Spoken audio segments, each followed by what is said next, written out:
Got 3 Dodge keys on here, and they're all for different diesels, different 12 valves.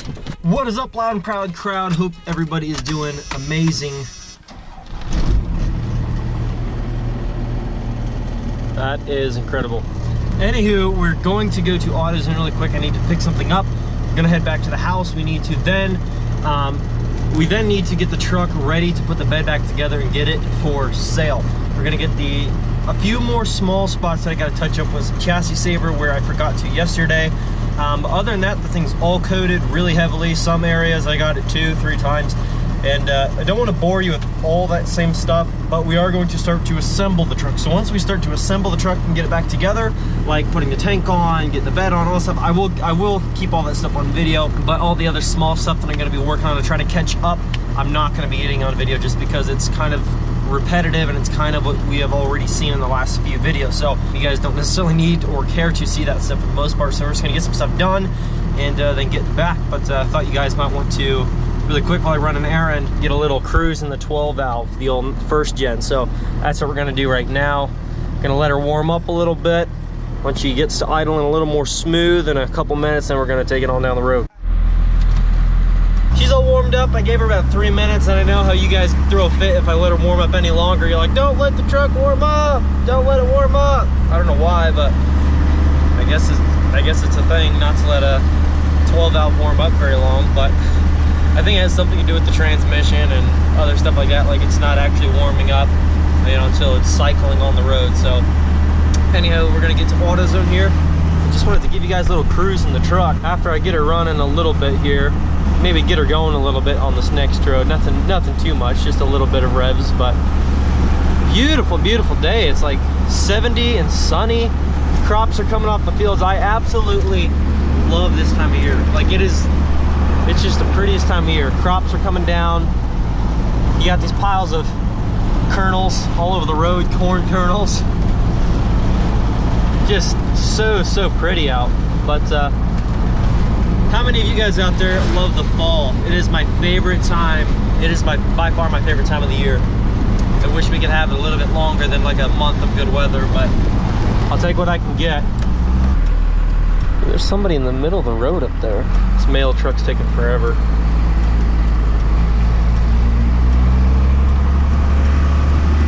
Sorry. Need a little burst in rev.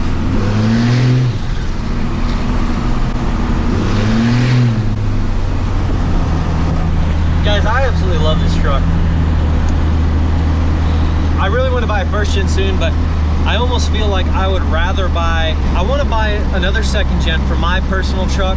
I'm going to start trying to, I'm not going to say it yet. I'm not going to say it yet because I don't want to throw it out there. Otherwise, there's going to be a lot of people on me about it and trying to get more information. But anyways, I want to get myself another second gen for a daily driver. And then I want to get for another truck a few months from now. I wouldn't mind getting a second truck as like my truck that I keep, and I wouldn't mind it being an OBS 7.3. So we'll see. It depends what happens. I wouldn't mind having an OBS 7.3 just because there aren't a lot of channels, and a lot of guys know, and that's why they want me to get one. There's not a lot of channels that do like daily content with an OBS 7.3. Most everybody is Cummins, whether it's newer, mid 2000s, you know, 90s, early 90s, you know, late 80s. Like, everybody does Cummins stuff. But like nobody does OBS Powerstroke stuff really for the most part. There's only like 1 or 2 guys out there that kind of have some videos, but they're not even daily. But so I want to kind of be that guy that has some daily OBS stuff as well as daily Cummins stuff. So also just having a good time, truck related content. Who cares what it is? Good old diesel trucks, building them, having a good time. It's just all about the atmosphere of it, and I guess just going along with the diesel. Yes, I said diesel. Guys hate it when I say diesel. They say it almost sounds like I'm putting a Z in there. Just diesel. I don't know. Say it however you want. That's just how I pronounce it. Okay, gonna grab that stuff from AutoZone here and pick back up at the barn when we're getting stuff done. Okay guys, so I'm back in the barn here with the truck, and I just got done chassis saver coating some stuff. I'm getting some things touched up, making sure everything is coated good. The only thing I didn't coat is the trailer hitch receiver, not the hitch receiver, but the hitch bracket, the whole trailer tow package assembly. I don't know why, I just felt like I shouldn't coat that for some reason. I really don't know why. And I didn't coat these bolts here and this bracket because this is the bumper, and if you coat those, and I tried to avoid coating these, I kind of left the chassis saver off around them for the most part, because if you coat those, then you're not going to be able to take your bumper off, or it's going to be very, very, very difficult. So I didn't do that. For the leafs, all I did was the very top one all the way. I did the whole airbag thing, all coated 100%. And I didn't do the entire bottom section here, only did down to this portion, and I did most of that one on that side. The reason for that is I just couldn't get them well. So since I couldn't get them well, I just thought I'd leave them at that. They look fine. I mean, they've got some bed liner sprayed on. They're from the other guy that did that, but other than that, I mean, they're fine. If somebody wants to coat them later on, it's right inside the wheel well. You don't even have to take the bed off to do it, so it's not a big deal. But got all of that done. And guys have been asking, are you doing the entire frame? Are you chassis saver coating the entire frame all the way up to the front end? And my response is no, I'm not doing that. Reason for that. Originally, I was thinking I was gonna do the whole thing all the way up to the front, do the front axle, rear axle, all that. Like, I thought it was gonna be everything, you know? It's been a little bit, not necessarily more difficult, but more tedious and annoying to do than I was hoping. So I've been so sick of doing sanding and curing on the back the past several days. I do not want to do, I just don't want to mess with anything further than really the cab. I basically did up until, let me see, up until about here on the frame, so just past the extended cab. But from that point on up front, I didn't do any chassis saver coating. I just didn't want to mess with it. So I hope you guys can understand that. I just didn't want to mess with it. If somebody else wants to do the rest of it, that's cool. I just made sure that I got everything done under the rear end and with the bed, because most of the frame up front, I mean, looks fine except for that one spot that I had welded up professionally. But for the rest of it, it doesn't look like there's anything really wrong with it for the most part. Just this back portion, since the rear tires are always flicking snow and salt and crap up all on this, and this is where you tow, this is where your stress is when you're towing. Now the front end has more constant stress because of the engine weight, but when you're towing, let's say you got 15,000 pounds on a gooseneck back here, because somebody wants to get a gooseneck hitch in here, I mean, that's a lot of freaking weight, and I don't want you know, the rear end to be continuously, you know, getting eaten away at by rust. So I wanted to make sure I got that completely coated down. I'm going to try to get the fuel tank back up in the truck. It's sitting right here. Gonna get some more fuel in there, make sure everything works, try to get the truck started. Gonna be good, and then hopefully we can go get the bed on the truck.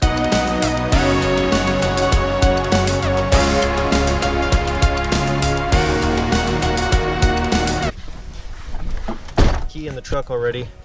Gotta get in park first. Okay, we're in park.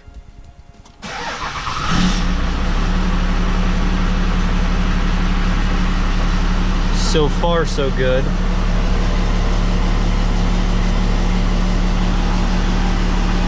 It says we're very low on fuel, which I can understand because I put 9 gallons of diesel that I just paid for in that truck. So we can empty this one, which means this one really needs to get to the shop. Not to the shop, sorry. Needs to get to the gas station, diesel station, so we can get fuel on this little girl. And I gotta make sure I get stuff moved out of the way so I can actually get this thing backed out.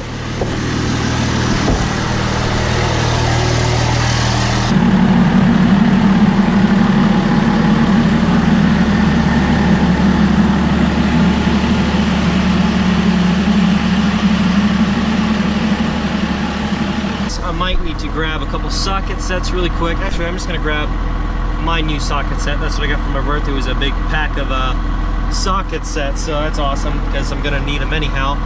But anyways, gonna get back to the house, see what my grandpa's up to, and then we might go and drop this bed. I'm just gonna take the truck down the road here. Got to get some running around done. I'm gonna try to catch some time lapse to get the bed on and everything, and then I'll try to get back to you as soon as I'm done with that.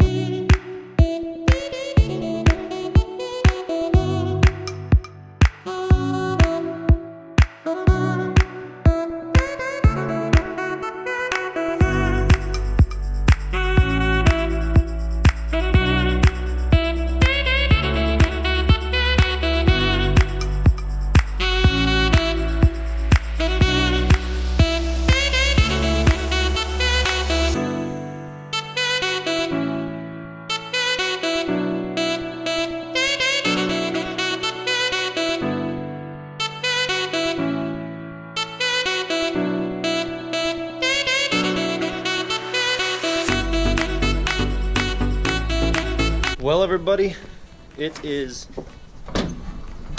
done.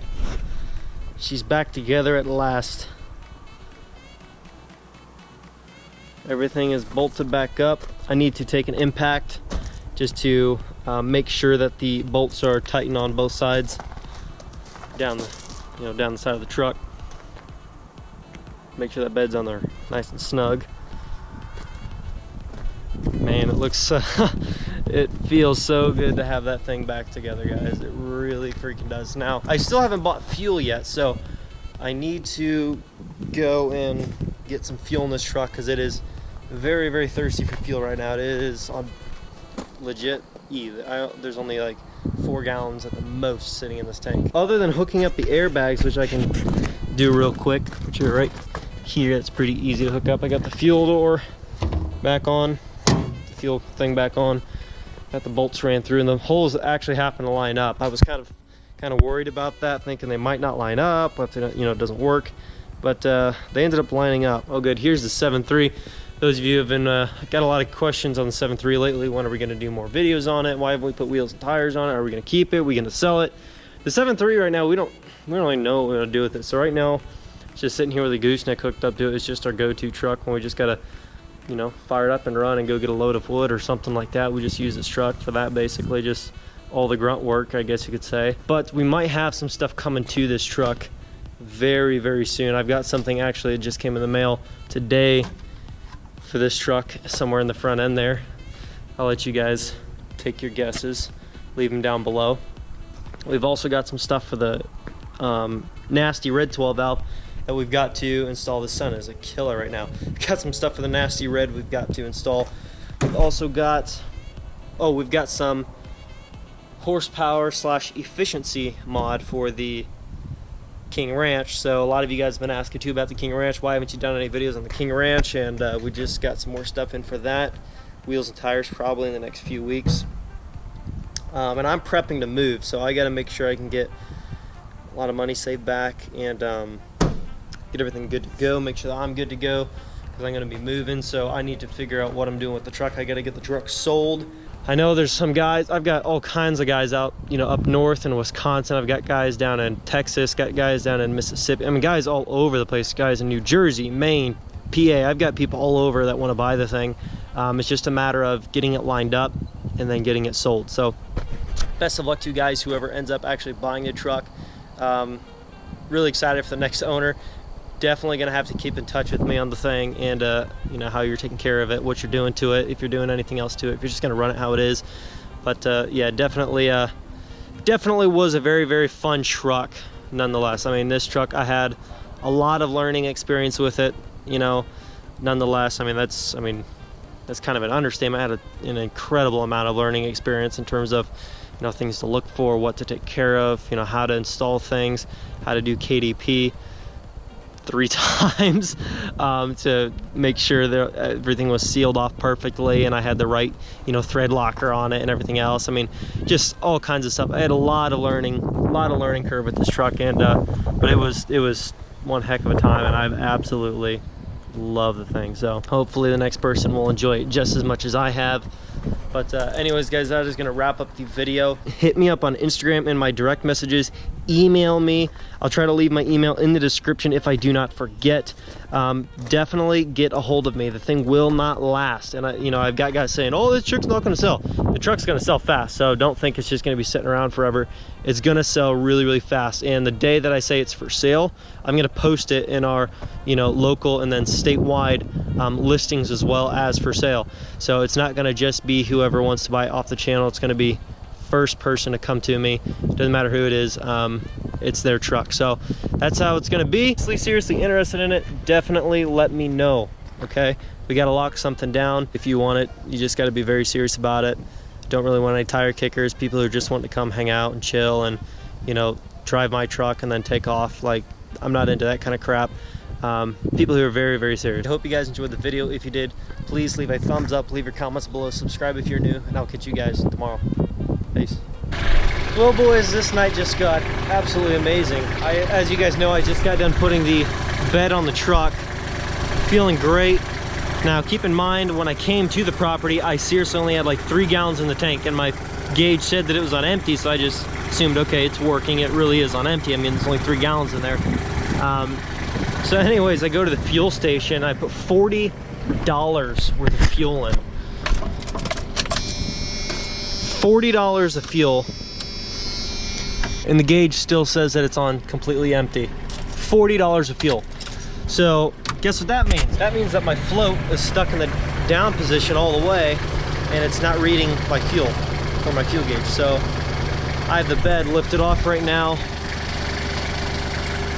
and I did show you how I have it lifted. Have some boards going across with some with the forks under it, so I can just lift it straight up, check the float, make sure it's working, check it with the key, and then just lower it straight down without, you know, ropes swinging around, or, you know what I mean, all that jazz. So hopefully I can get this checked and get everything working. Been one heck of a day, guys. One heck of a day. Doing what I love, going day to day, but I know it takes time and I'm patiently waiting. Sometimes I contemplate, cause one day you feel so close and the next is out of sight. But I know I gotta hold on tight to go back to just going out every night. Like if I'm about to let it go now, I can live alright, live a normal life, doing 9 to 5. But I know I'm more than that. I gained this skill, wasn't born with that. At the end of the life, it's a memory.